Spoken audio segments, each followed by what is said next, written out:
A long time ago, in my class, there was a girl who loved writing in her diary. Every page was filled with words, soft, flowing handwriting, sometimes pressed with dried flowers, as if she wanted to preserve every moment, every secret, every feeling. Her name was Lisa, a quiet girl, reserved, always sitting at the back of the classroom, where the light barely reached. In the teacher's eyes, Lisa was obedient, never causing trouble.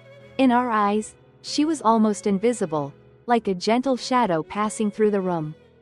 Until one cold winter morning, Lisa was found dead. The police said it was suicide. The whole school was shaken, but soon, life went on, as if a quiet girl like Lisa, leaving silently, was something everyone could accept. Only I couldn't believe it. At her funeral, Lisa's mother pressed a small notebook into my hands, her daughter's final diary. She whispered, her voice trembling. She said, "You were the only one she trusted." I took the diary home. That night, I opened it, and my heart froze. Every page ended with the same shaky line. "I'm scared, so scared." But nowhere did it say who Lisa was afraid of. And from that moment, I began hearing soft sighs, footsteps, echoing, as if someone was following me in the dark. The next morning, I couldn't stop thinking about Lisa. I took the diary to my desk, opened it again, and read the first real page. She wrote about her day at school, about classmates laughing, teachers praising, the small joys, the quiet moments. But then, the words shifted, darker, like clouds covering the sun. "I saw him again today," she wrote. "My heart, it jumps. My hands shake. I don't know why. I'm scared." I paused, my fingers trembling over the paper. Who could make her feel this way? Every line, every word, carried a fear, almost tangible. As if the ink itself was trembling, afraid, whispering secrets I wasn't meant to know. And then, a page torn in half. The words, almost erased, but I could still read part of a name. It was someone from school, someone trusted, someone familiar. I dropped the diary, my chest tightening. A shadow outside my window flickered, as if the night itself was watching. I told myself it was just my imagination.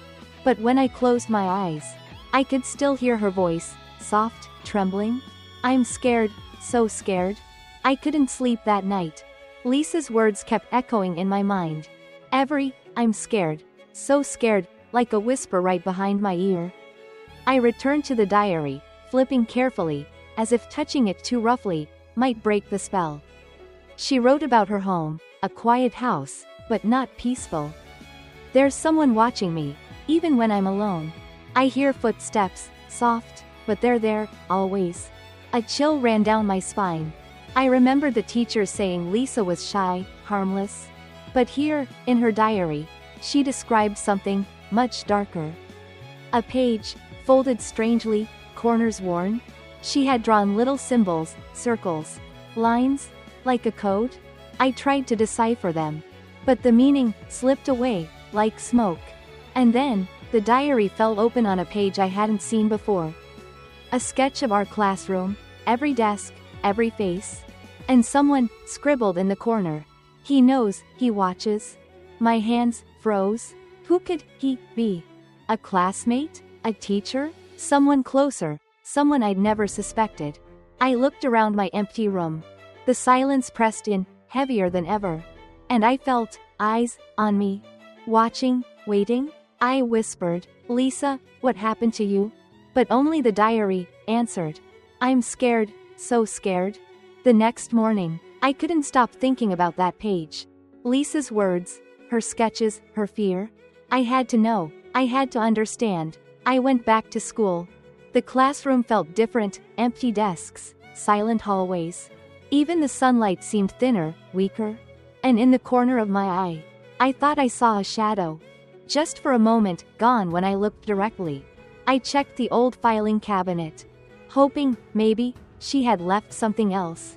Notes, letters, anything? And there it was. A torn piece of paper, folded, yellowed, hidden behind old exam papers.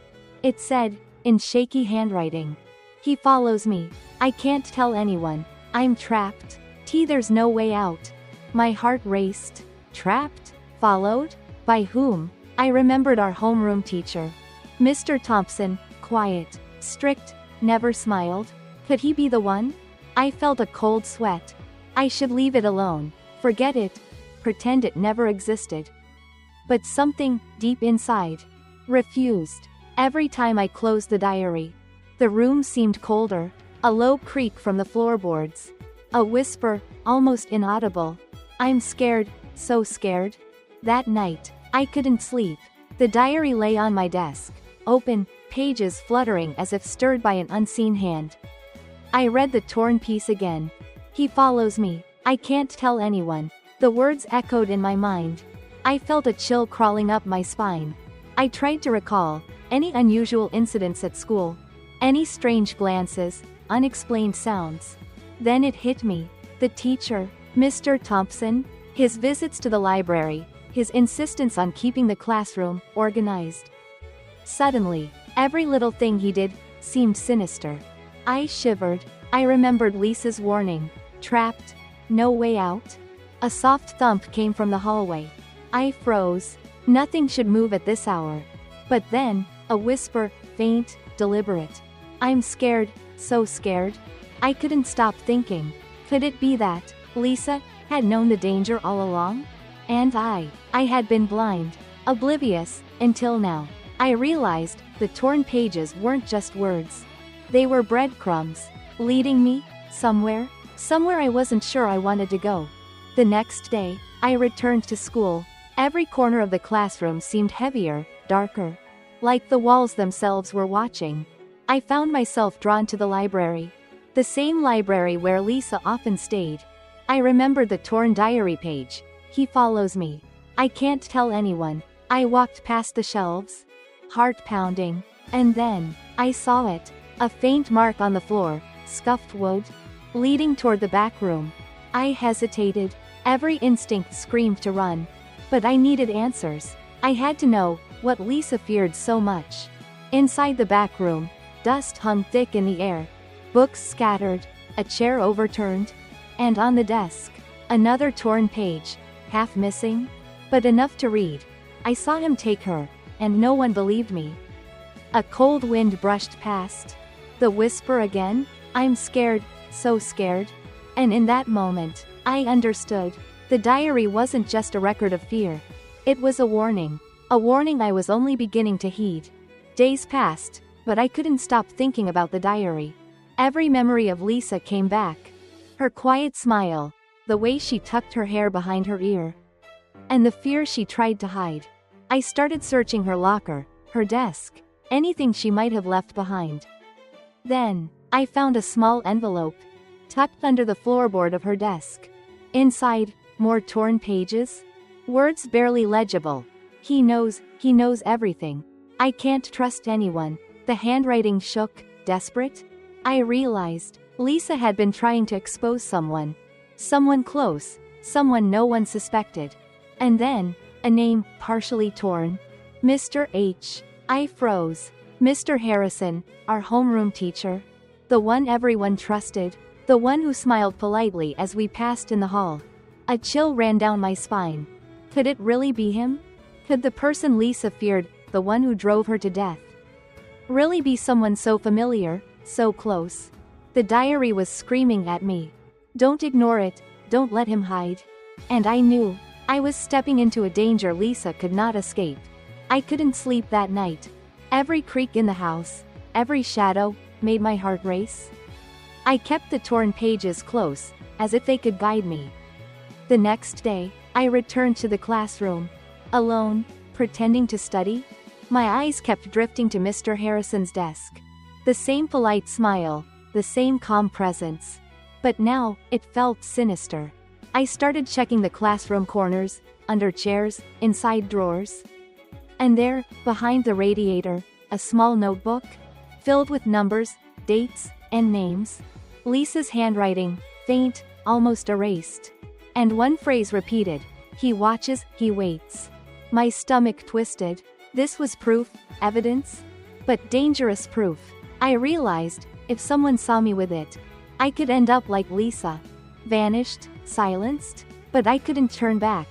Lisa trusted me, and the diary was more than just words.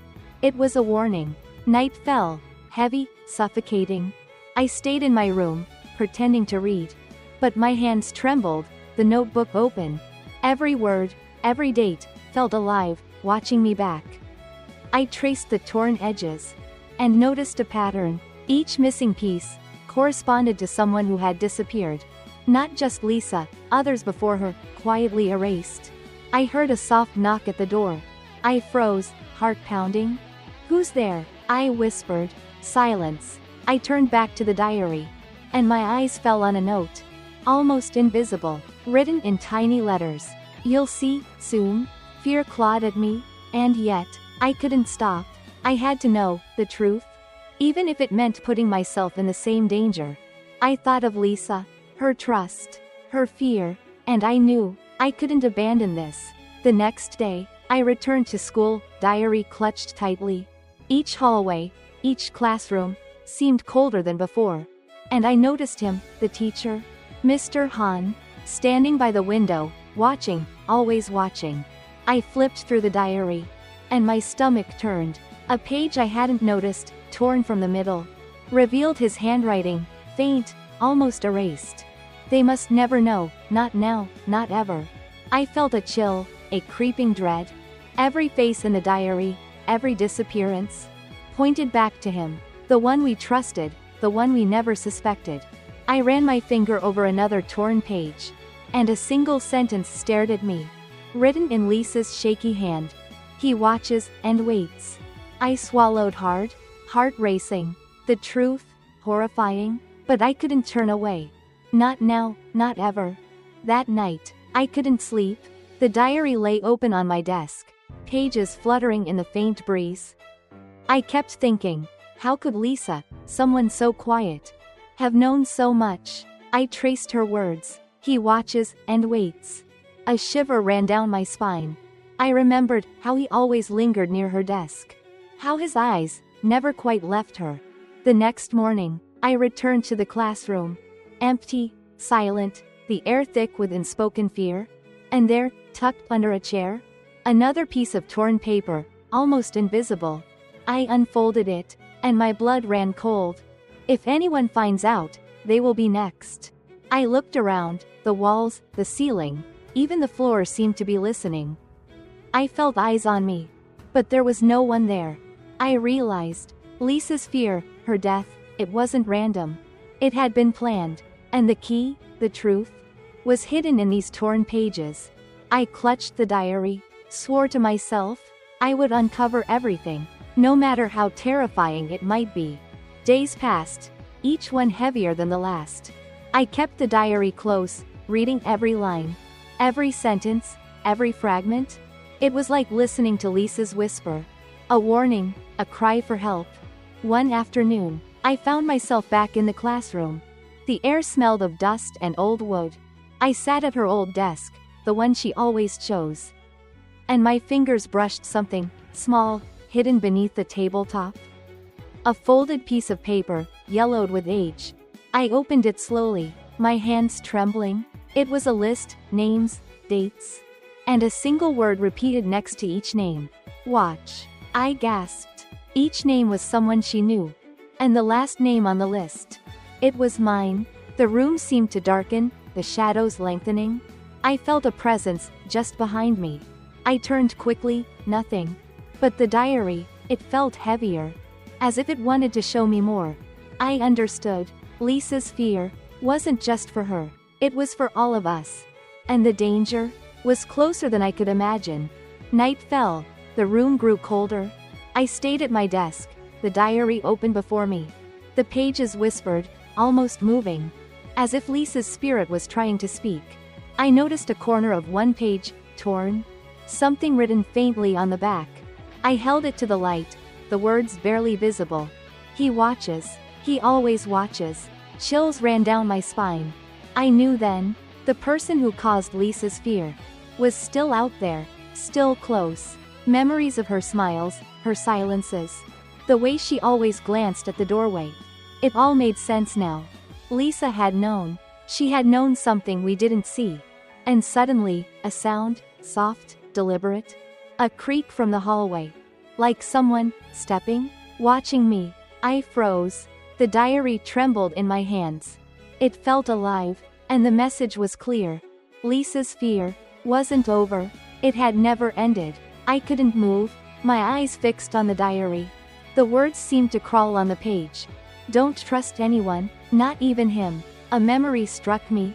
A teacher, the one everyone respected. The one who always smiled, always kind. Had always been near Lisa. Always watching. I remembered small things. The way he lingered when no one was looking. The sudden disappearances of Lisa's notes. The way she flinched when he approached. All those details, I had overlooked them. And now, the diary revealed the truth. Pieces of pages, scattered. Words cut, torn. It was like Lisa had tried to tell us. To warn us. But it was too late for her. And perhaps, too late for me too. The shadows in my room. They felt heavier, closer. Watching, waiting. I could still feel her presence. A cold weight pressing against my chest. Every time I opened the diary. Her fear, her panic, seeped through the ink. I remembered the day she disappeared. The last time I saw her smile. It had seemed so forced. So fragile. And now, every word in the diary made sense. She had known. She had seen. But no one had listened. Not her friends. Not the teachers. Not even me. I traced my fingers over the torn pages.